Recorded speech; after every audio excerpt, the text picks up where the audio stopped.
చెప్తున్నా, ఈరోజు అధికార పక్షం ఉంది, అధికార పక్షం ప్రతిపక్షం ఉండేది ఓన్లీ వైఎస్ఆర్ కాంగ్రెస్ పార్టీని. 11 సీట్లు వచ్చినాయంటున్నారు, 40% ఓట్లు వచ్చినాయి అనేది ఏమన్నా మర్చిపోతున్నారా? 40% ఓట్లు వచ్చినాయి, 4 ఎంపీలు ఉన్నారు, 11 మంది ఎమ్మెల్యేలు ఉన్నారు. నిజంగా ఈ ప్రభుత్వానికి దమ్ము ఉంటే, ధైర్యం ఉంటే, ఈ ప్రభుత్వానికి ప్రజల గొంతు వినే ఉద్దేశం ఉంటే, నిజంగా నిజాయితీతో ప్రజల గొంతు వినే ఉద్దేశం ఉంటే వైఎస్ఆర్ కాంగ్రెస్ పార్టీకి ప్రతిపక్ష హోదా ఇవ్వాలా.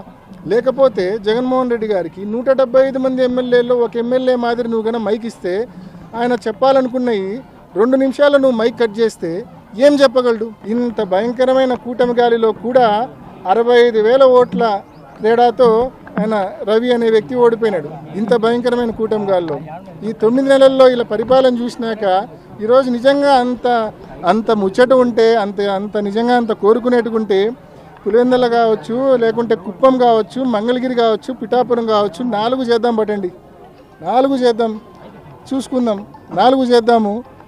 4 ఈ 9 నెలల ఈ ప్రభుత్వ పాలనకు రెఫరెండంగా, సూపర్ 6 అమలుకు రెఫరెండంగా ఎన్నికలని చెప్పి ప్రకటిద్దాం 4 నియోజకవర్గాల్లో. చూస్తాం మరి ప్రజలు ఏం తీర్పిస్తారు. ఊరికే కాకమ్మ కబుర్లు, దద్దమ్మ మాటలు నిజంగా మాట్లాడకూడదు. చేతనైతే గన పథకాలు అమలు చేయాలా, చేతనైతే ప్రతిపక్ష హోదా ఇచ్చి ప్రజల గొంతు వినాలా. ఇవేమీ చేయకుండా ఊరికే కల్లిపల్లి మాటలు, టైంపాస్ మాటలు మాట్లాడకూడదు.